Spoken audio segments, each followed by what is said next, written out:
Les souffrances sont nécessaires pour le salut de nos âmes.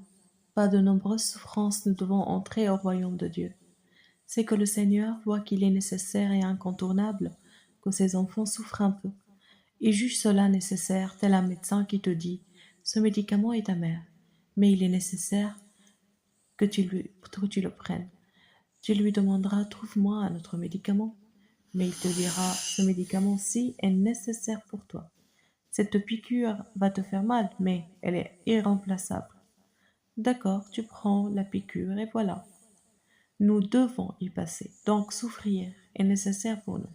Car lorsque nous sommes allés avec Saint Jean au ciel, dans la Révélation chapitre 7, Jean regardait comme un visiteur, il a vu une foule innombrable vêtue de blanc en train de louer le Seigneur. Il a demandé à celui qui l'a accompagné, qui sont ces gens? Ils sont très beaux.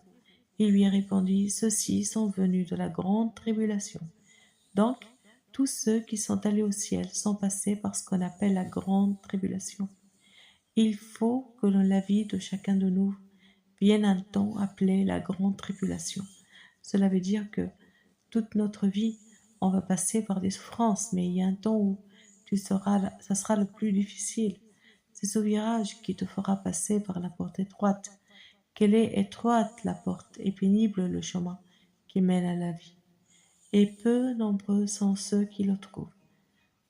Quand vient un temps difficile, dis-toi, cela veut dire que je suis sur bon chemin. Mais si les choses sont très faciles autour de toi, il est probable que tu n'ailles pas au ciel. Le chemin de ceux qui sont lavés, qui ont lavé blanchi leurs vêtements dans le sang de l'agneau. Saint Paul savait qu'il allait sur le chemin de son martyre. Il encourageait Timothée dans sa deuxième épître.